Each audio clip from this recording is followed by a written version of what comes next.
Well, our guest today is Harley Greenwalt, uh, well-known Southwest Iowa painter and Sign letter. sign letterer and airplane scraper outer. So we're going to talk about when you were a kid during the Depression. Let's do it. That's the hook together.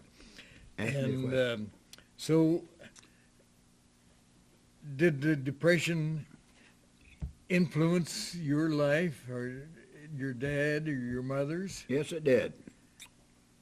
I can remember when I was just a young boy, 14 years old, the Depression was on.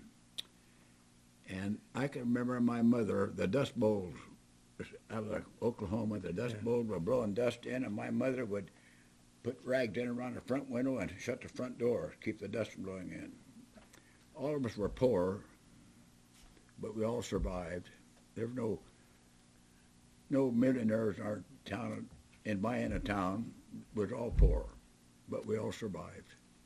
And the day my Thomas Avenue was mud street, mud. And I can remember how us kids, after the rain, would go out and wade down Wade in the mud. Yeah. On Yeah. Thomas Avenue. Yeah, and food was cheap if you had the money. I can remember 5-cent bread and 10-cent milk. Yeah. And a pound of bologna for 15 cents.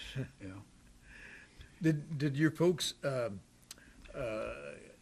raise anything like a garden or No. chickens or anything like that? We had chickens. Did- Chickens. Here in town. But there was Banny roosters. Well, Banny roosters. And they were pets. Yeah. they were just fun. Okay, let's go to school. School. You went to school here in Yeah. Shenandoah. Born and raised where I lived down the west end of town. Yeah. I went to Lowell Avenue School. Yeah.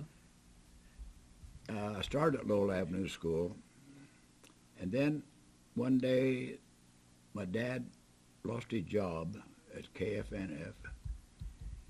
He came in and said, "Cecil, we're going to Texas." And I didn't like that sound word, Texas. Anyhow, I went to Texas, was down there for 9 months, and I never liked the country, didn't care for it at all. And I went to school in Texas in the 5th grade. And I was only one of the family, the kids that went to school. Well, anyhow, we were down there about 9 months, and we lived in a tourist camp, a railroad track back of us, and my one young brother next to me said, "I'm going home." And I said, "How you going home, bub?" "I'm going to walk." He goes down the railroad tracks, and I thought, he ain't going home. He kept walking and walking. Pretty soon he got clear out of sight. And I, old Bub's going back to Shenandoah. Pretty soon, look, that sight started getting bigger again.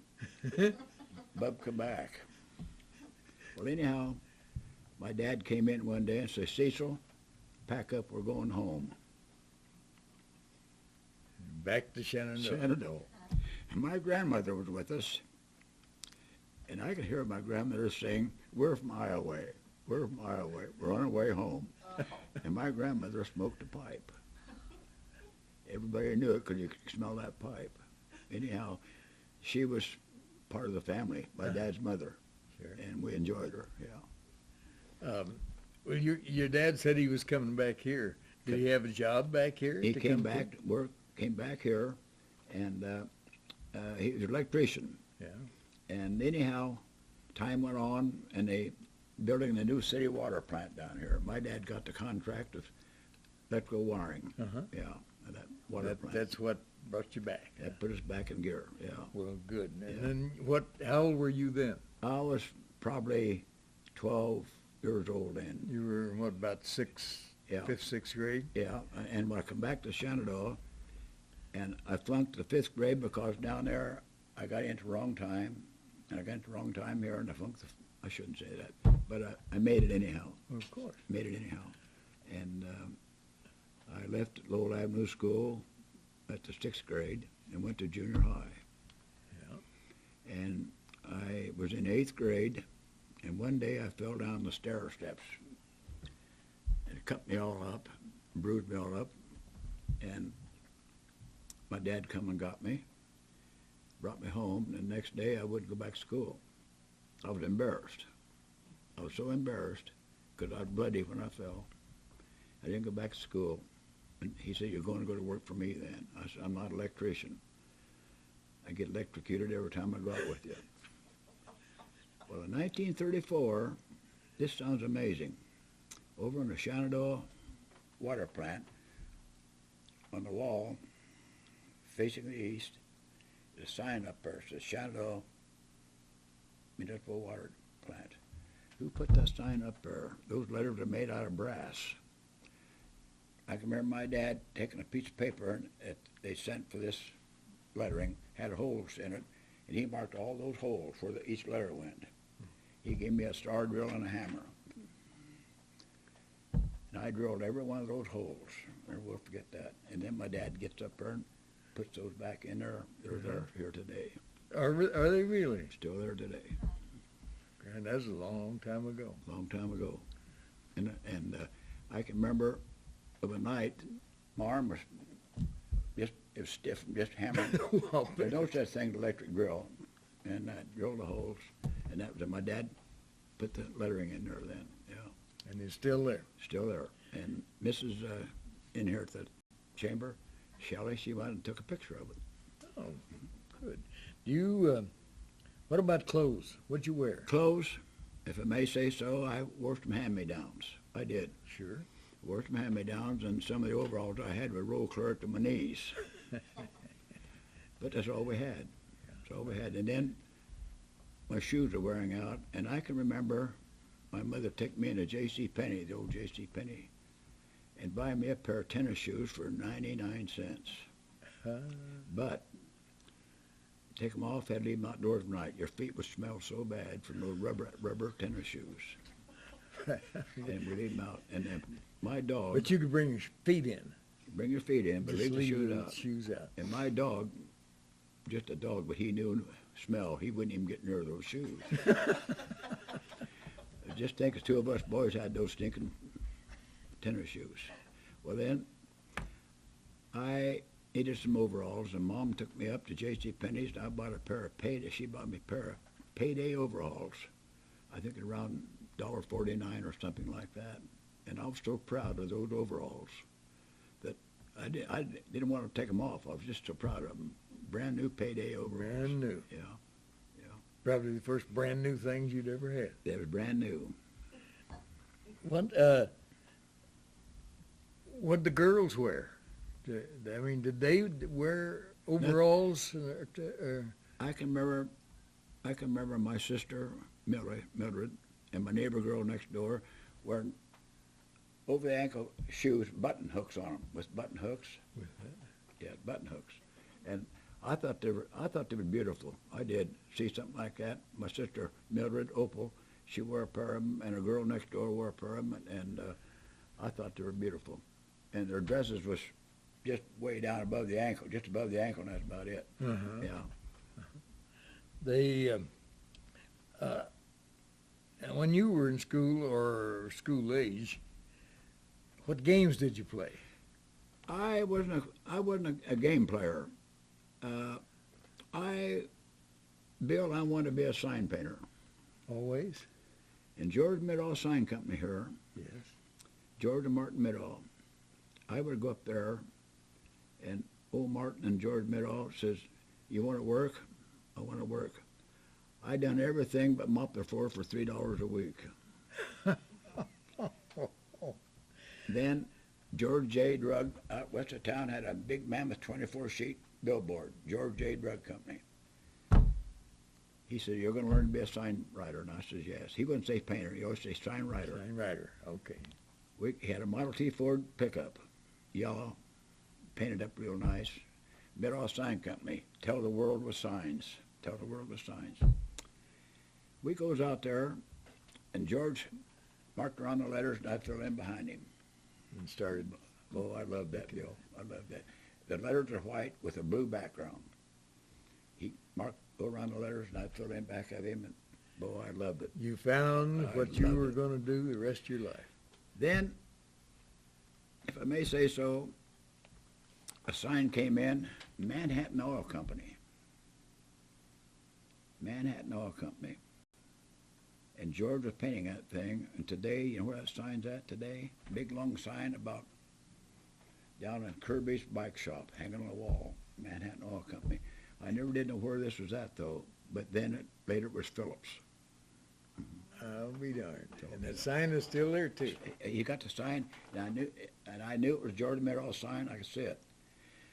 And so I worked for George. Then Orville Scott was the projectionist in the old Zenith Theater. I wanted to learn to be a projectionist. He got me up there, and I was learning, and I loved it. My wife's sister was cashier, Irene, and I knew her quite some time. Nice-looking lady. One night, I come down out of the projection room with my friend Scotty. Said, Harley, I want you to meet my sister, Lucinda.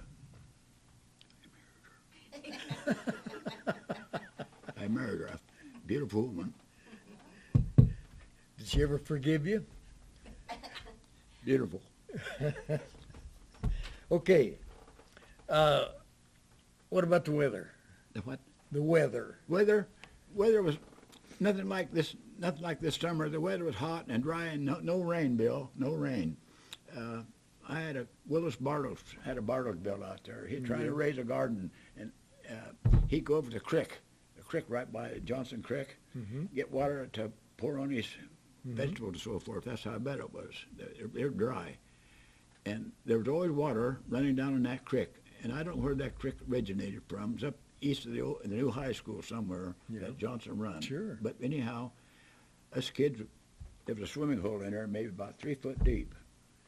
And us kids are getting in there and that slide down that muddy bank, you know. You know what a crawdad is? We kept those crawdads, and my friend Dale Buzzard had a police dog. Boy, she'd just slobber. We'd feed her those crawdad tails. Well, one day, Willis Bartle says, those are edible. People eat them. So what? We got a gallon can, boiled some crawdad tails in that creek water, and we ate them. That's the truth. That's the truth. And today they're a delicacy in some places. Yeah. Oh, yes. Did you eat them more than once? Huh? Did you eat them Oh yeah. more than Oh yeah. once? We go back. Yeah. Yeah. And I take some home, and Mom said you can't eat those things, and my dad says fix them anyhow. My dad and I both ate them. But your mother wouldn't. Didn't bother a bit. Did you, let's see, you were living down on Thomas Avenue. I lived on Thomas Avenue then. Railroad track ran right through here. Yes. Did you get any visitors from the hobos and stuff asking for? We lived on Thomas Avenue. My grandmother knew a fellow named Arthur Herring from Corning, Iowa. They called him Spoonie. And he was a well-dressed railroad traveler, boxcar rider. Uh-huh. Yeah, a bum. But he was respected. He was clean all the time.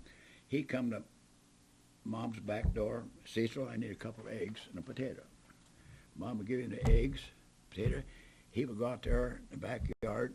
He had a skillet. He fixed his own, and my brother Bub would go out there and eat with him. He liked Spoonie's cooking. Never will forget it. Eggs and potatoes, huh? And he was and later on he became a caretaker or trainer over my grandmother's running racehorses. Shall I? Yeah. My grandmother and her uncle had 2 horses, Baby Collins and Orphan Boy, and never will forget it, was the name of the horses. Down at the Shenandoah Park, they had a racetrack, big amphitheater. Grandma would run 2 races right in a row. When the next race come up, a fellow in Essie called Chicken Lewis had a wife named Pat. It was against the state law for a woman to be a jockey. Grandma dressed her up like a man, put him on. She won 2 more races in a row. They found out later that she wasn't a man jockey, and disqualified her. I never forget that. Yeah, but I can remember those 2 running horses. And then where Spencer's Grocery is now, right back there. I lived there on that corner, my dad. We all moved Yeah. there at one time. Yeah. He would come in with those two horses. He lived in a most beautiful rig on his wagon where he could sleep and eat in. And he had those two running horses behind. And this kid was so astonished over those horses. They were beautiful. He would go out there and curry those, and they just shine. This was Orphan Boy, and that was Baby Collins. Orphan Boy and Baby Collins. That was the names of them.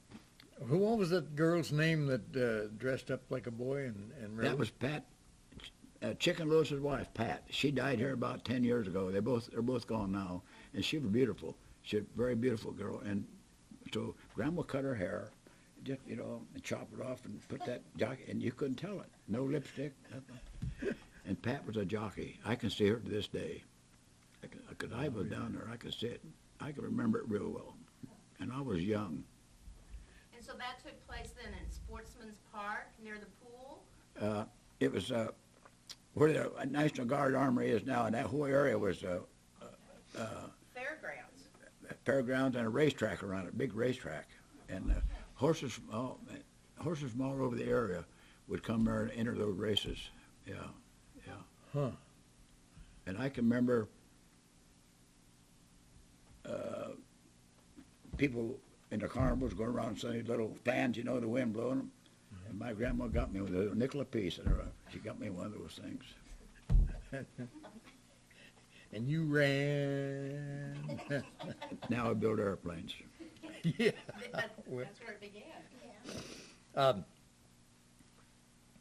Did your folks do anything in particular? I think it's just like to save money, or did they Yes. take in boarders, or of course your dad? Things were slim.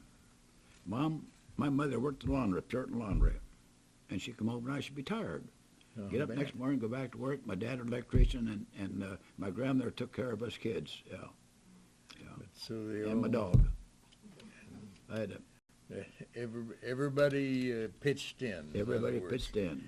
They, if you needed something done, of course, electrician, you didn't have any problem, but plumbing or anything like that, if you had any plumbing, did you hire somebody to do it? or- Okay, we had a well out beside the two homes. Yeah. Both families used the well. My job was to pump the wash water on Sunday night, take it in the long boiler, put it on the stove. Well, that was all right. Till one day, Bert Guying was a plumber here in town, Yeah. C.B. Guying. C.B., Bert Guying. Sold my dad on the idea of a pitcher pump. They put that pitcher pump in the kitchen. Oh, that was the most coldest, best water in the pitcher in pump. the kitchen. Pitcher pump. Yeah. And that outside well, the neighbor next door used it then. But that pitcher pump, that water was always cold. Always cold. I'll be darned. And a couple of pumps, you had a bucket full of water. That's how efficient they were. So you didn't have to pump it outside and carry it in No, anymore? I just go. Here's set the boiler. I had a big kettle of pump it, put it over, pump it, put it over. Well, that was an improvement. But we never went hungry. Mom always had something. And my dad would go out in the wintertime and shoot rabbits. Yeah. Yeah, sure. And we had rabbits, yeah. And then one time, the armory up here, the old armory had turkey shoots back in those days. Uh-huh. And my dad won a gander, big gander. Oh, I thought that was the most beautiful bird. He said, son, you got to wring his neck. I thought, shall I? Yeah. Shall I? Okay. I goes out, I grabbed him by the neck, and I couldn't pick him back, he's too big. I gets him down, I put my foot on him, he got loose, and his old neck hanging, and he went up the alley. A neighbor of mine, Mr. Black, seen this big gander come with his neck between his feet, and I run, and hardly what he trying to do, and I said, Al, I'm trying to wring his neck. And he said, you can't wring a gander's neck. He went in the cob house, come out with a knife, cut his head off, and just blood all over me. Oh, dear. Yeah. And But you ate a goose then. we had a goose, and it was a greasy one. They all were, weren't they? That kind of leads us up to Christmas. Christmas. What do you remember about the Christmas time? Christmas time, my sister, two sisters, Margaret and Mildred, Opie, Mom had thread, and she popped a bunch of popcorn, and it's beautiful. And she colored some of that popcorn red or green with dye, you know, and it's beautiful. Put that big, and them trees then was big, and they were flammable, real flammable. Of course. Well, then my dad got a hold of a 5-point electric star that bulbed each end, and that went on the top. We had that. And Christmas time, my brother and I got a nice big bus, big blue bus, windows in it, you know. We thought we really had, it was. Today it'd be worth a fortune, that big bus. We both had one. And then the next Christmas, we got a 3-cell flashlight, Bright Star. We go out on our front porch of the night in the dark, and boy, that light was just, you could focus it down to a pinpoint. You know. But it didn't last long. Those batteries soon run out on us. So, in order to recharge the batteries, Pop had a kitchen range, coal, wood, put them in the oven for about 5 minutes, close the door. Sure enough, they charged them up, but it didn't last long though. But they could charge them just by heating them up. Yeah, charge them up, yeah. Boy, I sure didn't know that. Yeah. The any other Christmas gifts that stick in your mind? We had one neighbor. I don't want to name them. They're dead and gone. Callahans lived in the next block right west of us. Very poor people, but very good people. Good people. She baked bread, and you could smell that bread all over the neighborhood. And she'd peddle bread, and we buy that bread. And there was Bob Callahan, Homer Callahan, Taft Callahan, and Robert. Robert became a Golden Glover. He went to Chicago. He won everything, and next year he goes back as a Golden Glover. Bob was about 16 then, 17. He won everything until he got into the ring with an Italian boy. Only beat him on points. Beat him on points. And that just wrecked Bob. Is that right? Yeah. He died on me about 16 years ago. Bob died on me. Yeah. Callahan. Yeah. But she made the best. Boy, that bread with them big loaves. What'd she get for it? I don't remember what that was. Probably nickel or a dime. But she'd bake all day long, you see. And they was on the county. And pretty soon, my mom and Mrs. Pulley, Ron Pulley's mother, Yes. would buy flour, take down to her. She'd bring the bread back. We'd buy it from her anyhow. We'd buy it from her. My mom would. Yeah. That's how she managed to And- bake the bread. And our toasters was a square thing you set on your kerosene burner on the stove, and that is ventilated. It toasted. Turn around and toast the other side. Yep. I And that- remember that one. How about your birthdays? What'd you get for your birthdays? Birthdays, I still have it. My 21st birthday, I was married then, but my mother went to Frank Bauer's variety store up here and bought me an ashtray and an inkwell affair, all on oak. And I don't know what it cost, maybe 10 or 15 cents, but I still have that thing. On my Is that right? Then one day I went in a Frank Bauer store. I saw a little miniature Felix the cat. That Felix the cat bothered me. When he wasn't looking, I took it and went home. I got home, Mom said, "Where'd you get that?" And I said, "Mr. Bowers gave it to me." That's why I'm bald-headed today. She took me back up there and said, "Miss Greenwalt, let him have it." Mom said, "No way." put that back. And I never did it again. I never did it again. Nothing. But you had to leave it though, even though Frank said you could He have wanted it. me to have a little 10-cent item. And I know it. His son, Frank, he's dead now. Frank Bauer. Yeah. Frank was a neurosurgeon, one of the best neurosurgeons in the country. And so was my next door neighbor. Across the Tilbert Switty, from where I live now, was a neurosurgeon. And Tilford came back, and I was living where I live now, and I saw him get out of the car. I looked, he had on a pair of overalls like he used to wear, and barefooted, and a grown man.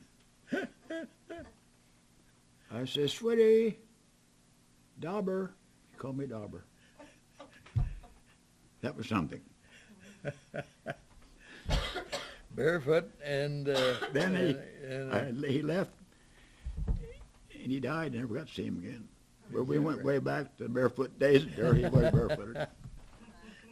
if you had one thing that you could think about that really had an effect on you as far as growing up in the 30s and when the times were hard, what do you think about? What's one thing that you can sticks in your mind? Okay, one thing that sticks in my mind, this is unbelievable.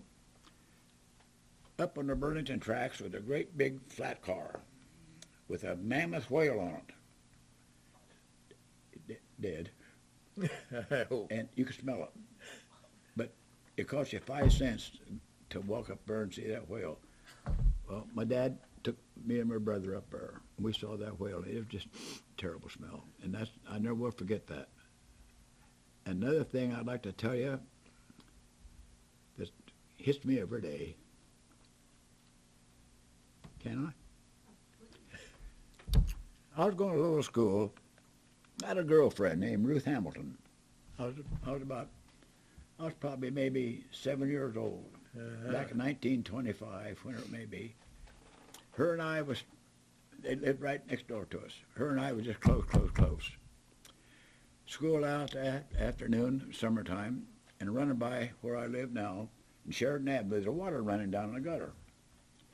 And I was running real fast. Anyhow, I said, Ruth, don't follow me. I got across, looked back, and there she was, flew through in the air. I could name the man, accidentally run over and killed her. He hit her so hard, it busted her head open. Oh dear. The neighbors congregated. I ran for home crying. Of course. And, course. excuse me. So I went in the house, right back where Spencer's grocery is, right Yeah. with their house back Yeah. there. I went in and I went in the bedroom. I cried myself because I figured it was my fault. Well, the first thing I knew, it was my fault. The neighbor, Mrs. Hamilton, and the first thing the neighbors thought, well, if he hadn't been running, she wouldn't have running behind him. And it got me, I wouldn't go to school. Well, then a couple of days later, Miss Hamilton come over. Cecil, where's Harley? Out of the bedroom. She grabbed me. Harley, that's your fault. Well, Excuse me. Well, yes. Well, I knew there's So- probably one a memory that really hung into you. Every day, when I come out of my shop, garage, and come to that stop sign, Ruth, I never forget it. Oh dear. Never, and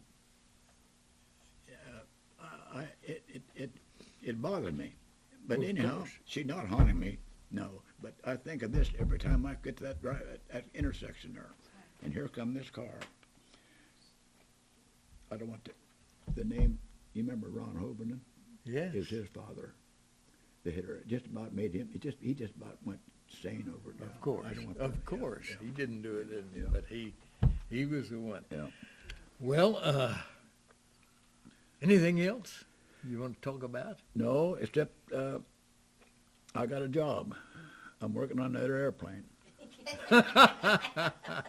You ought to see what I got in the What car. are you doing now? What plane? I am building the Gulfstream.